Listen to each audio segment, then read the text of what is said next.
आणि त्याचप्रमाणे या देशामध्ये बाबासाहेब आंबेडकरांची मुवमेंट जे जे चालवतात त्यांनी कदाचित हा दिवस साजरा करणं अत्यंत गरजेचं आहे. कारण 20 जुलै 1924 ही ती तारीख आहे ज्या तारखेला बाबासाहेब आंबेडकरांचं सामाजिक, आर्थिक, राजनैतिक, शैक्षणिक आंदोलनाला कायदेशीररित्या सुरुवात झाली. आणि म्हणून प्रत्येक मुवमेंट चालवणाऱ्या आंबेडकरवाद्यांना तरी ही तारीख विसरता कामा नये. आज या तारखेला शताब्दी 100 वर्ष पूर्ण होत आहे.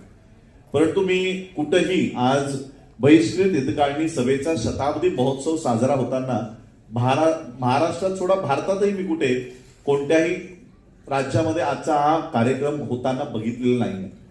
आणि बाबासाहेब आंबेडकरांच्या नावाखाली आम्ही या देशामध्ये ह्या मुवमेंट उभ्या करतो. आणि ज्या बाबासाहेबांनी ही मुवमेंट ज्या तारखेला सुरू केली तीच तारीख आम्ही आज विसरून चाललो आहोत. बाबासाहेब आंबेडकरांची संघटनात्मक जरी ही पहिली संघटना असली तरी बाबासाहेबांच्या चळवळीला मात्र 1920 पासून सुरुवात झाली नाही, 1924 पासून सुरुवात झाली नाही. बाबासाहेबांना 1917 पासून बाबासाहेब आंबेडकरांनी या चळवळीला सुरुवात केली. आणि 1956च्या रात्री 6 डिसेंबरच्या रात्री 2 वाजेपर्यंत 5 डिसेंबरच्या रात्री 2 वाजेपर्यंत म्हणजे 6 डिसेंबरची पहाट तोपर्यंत अहोरात्र ही चळवळ उभी केली. 40 वर्षाचा कालखंड बाबासाहेबांना मिळाला. या 40 वर्षाच्या कालखंडाचा हे सगळं फलित आहे.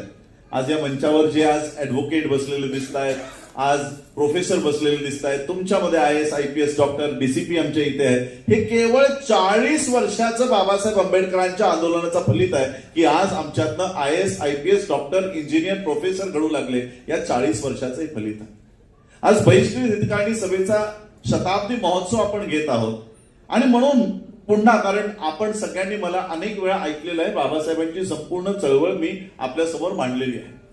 पण या 40 वर्षाच्या बाबासाहेबांच्या संघर्षाला आज 2024 साली या शताब्दी 100 वर्ष पूर्ण होत असताना आमचं आज ते पुढे नेण्याचं काय रोडमॅप आहे. आणि हे जे 60 वर्ष आम्हाला लाभली, बाबासाहेबांचे 40 वर्ष आणि आम्हाला लाभलेली 60 वर्ष, या 60 वर्षाच्या कालखंडामध्ये आम्ही बाबासाहेबांची मुवमेंट कुठपर्यंत आणून ठेवलेली आहे. 2024 हे साल अत्यंत महत्वपूर्ण साल आहे.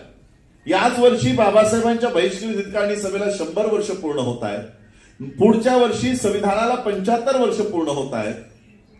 आणि याच वर्षी पार्लमेंटच्या इलेक्शन्स आपण या ठिकाणी रिझल्ट बघितले. एकीकडे या देशामध्ये संविधान हटवण्याच्या बाता खुलेआम होत होत्या. संविधान हटवण्यासाठी मतं मागितली जात होती.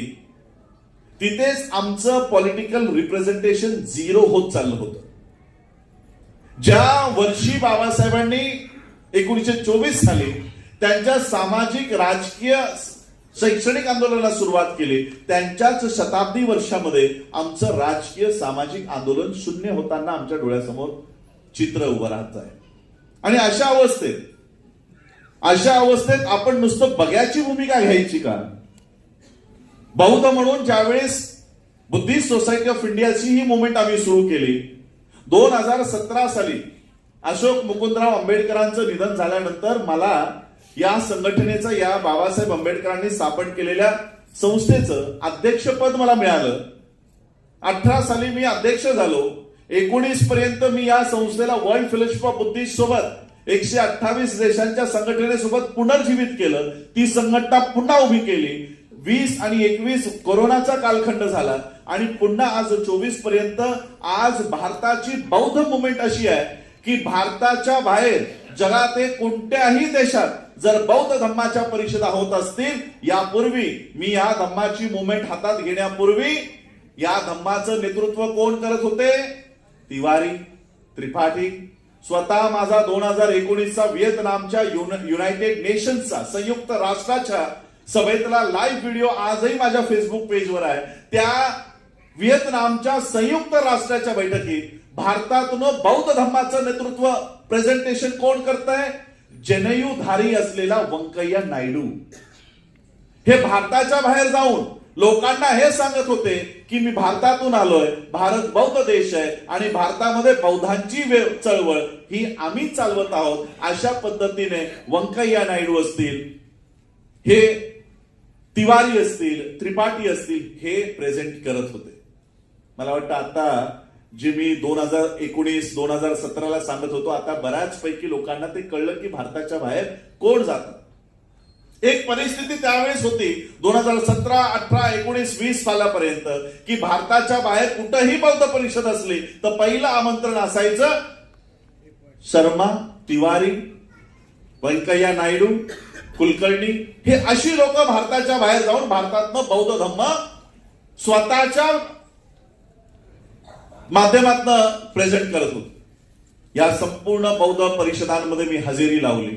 बाबासाहेब आंबेडकरांची संस्था जी 1954 साली स्थापन झाली, त्या संस्थेचं registration world fellowship of Buddhist मधनं रद्द करण्यात आलं होतं, कारण आम्ही कधी त्याची फीस भरली नाही. ती 2018 साली जाऊन ती संपूर्ण फीस भरली, बाबासाहेबांच्या संस्थेचं रजिस्ट्रेशन पुन्हा पुनर्जीवित केलं. आणि आज 2024 साली आज अशी परिस्थिती आहे की जगामध्ये कुठेही बौद्ध धम्माची परिषद असो, पहिला ईमेल हा राजरत्न आंबेडकरला असतो. अशा पद्धतीने भारतातल्या जगातल्या सगळ्या देशांना सांगितलं की नरेंद्र मोदी, व्यंकय्या नायडू ही लोक बौद्ध नाही, आम्ही खरी बौद्ध आहोत. आणि म्हणून प्रत्येक बौद्धाच्या परिषदेमध्ये आज बुद्धिस्ट सोसायटी ऑफ इंडियाला आमंत्रण असतं. अशा पद्धतीने ही बुद्धिस्ट मुवमेंट उभी केली. याच 2 वर्षापूर्वी बाबासाहेब आंबेडकरांनी लिहिलेल्या प्रॉब्लेम ऑफ रुपीला 100 वर्ष पूर्ण झाले. 2 वर्षही नाही झाली मला वाटतं अजून. ह्या 100 वर्ष पूर्ण होत असताना अनेकांनी त्याचे सोहळेही घेतले. प्रॉब्लेम ऑफ रुपीला 100 वर्ष पूर्ण होत आहे. आम्ही त्यावेळेस विचार केला की 100 वर्ष, आजही मी इथे केवळ शताब्दी महोत्सव साजरा करण्यासाठी आलो नाहीये. इथून फक्त बाबासाहेबांनी या तारखेला ही संघटना उभी केली होती, आम्ही हात जोडायचा कार्यक्रम इथे सुरू नाही केलाय. मी काय कार्यक्रम घेऊन चाललो येणाऱ्या भाषणात सांगणार आहे. पण ज्यावेळेस प्रॉब्लेम ऑफ रुपीला 100 वर्ष या महाराष्ट्रामध्ये साजरी होत होती, मला वाटतं शरद पवारांनी पण एक कार्यक्रम घेतला होता. 100 वर्ष प्रॉब्लेम ऑफ रुपीला एक मोठं पुस्तिका बनवली, प्रॉब्लेम ऑफ रुपी, आणि मग त्या पुस्तिकेला फुलं वाहून हात जोडायचा कार्यक्रम सुरू होता. आम्ही विचार केला की बाबासाहेब आंबेडकरांचा या प्रॉब्लेम ऑफ रुपीला 100 वर्ष पूर्ण होत आहेत. याच प्रॉब्लेम ऑफ रुपीवर रिझर्व्ह बँक ऑफ इंडियाची स्थापना आहे आणि याच रिझर्व्ह बँक ऑफ इंडियाने या देशात बँकिंग सिस्टम उभी केली. त्याच्यात आमचं रिप्रेझेंटेशन कुठं आहे? आमचं प्रतिनिधित्व कुठं आहे? बाबासाहेबांनी तो ग्रंथ फुलं टाकण्यासाठी लिहिला असेल का हो? आज ते ग्रंथ उघडून कोण वाचतंय? जा विकिपीडियावर सर्च करा. सारस्वत बँक या देशामध्ये उभी राहिली बाबासाहेब आंबेडकरांच्या या प्रॉब्लेम ऑफ रुपीला वाचून. ब्राह्मणांनी त्यांची अर्थव्यवस्था उभी केली आणि आम्ही फुलं टाकतोय, पुस्तकावर अगरबत्त्या लावतोय, पुस्तकाची पूजा करतोय. तो पुस्तक बाबासाहेबांनी पूजा करण्यासाठी नाही, ते उघडून माझ्या समाजानं स्वतःची अर्थव्यवस्था उभी केली पाहिजे याकरिता लिहिला होता. आम्ही पूजा करतोय, पुस्तकाची पूजा. गौतम साहब, कल से हम लोग संविधान की भी पूजा करना शुरू कर देंगे. हो रहा है. 26 नवंबर आती है तो जैसे आप महापुरुषों की फोटो लगाई है, हमारे लोग संविधान को भी वहां रखते हैं और उसके ऊपर फूल डाल के नमन कर रहे हैं. वो संविधान खोलकर पढ़कर उसके ऊपर अमल करने की जरूरत है. अगर मेरे संवैधानिक अधिकार कहीं हर्ट हो रहा है, खत्म हो रहा है, तो मुझे खड़ा होकर लड़ने के अधिकार वो संविधान दे रहा है. हम लड़ना भूल रहे हैं, हम पूजा मार्ग पे लग रहे हैं, भक्ति मार्ग पर लग रहे हैं. प्रॉब्लेम ऑफ रुपीला 100 वर्ष पूर्ण होत असताना आम्ही विचार केला की नाही, पूजा नाही करायची. बाबासाहेब आंबेडकरांनी स्वतंत्र आम्हाला अर्थव्यवस्था उभं करायला लावलं. 2019, 2020, 2021 या 2 वर्षात तर कडक लॉकडाऊन होता, तरी देखील घरात बसून लोकांच्या घरी जाऊन अशा पद्धतीने काम केलं. आणि आज 2024 साली मला वाटतं 1-2 महिन्यापूर्वीच doctor Bhimrao Ramji Ambedkar multi state cooperative बँकेची मान्यता मिळवून आणली. संपूर्ण महाराष्ट्राची मान्यता आली, कर्नाटकची मान्यता आली. 1 वर्षाचा पिरियड दिलाय की ऑडिट रिपोर्ट सबमिट करा आणि मग तुम्हाला अख्ख्या देशाची मान्यता मिळेल. अशा पद्धतीने आम्ही स्वतःची पहिली, ज्यावेळेस आम्ही या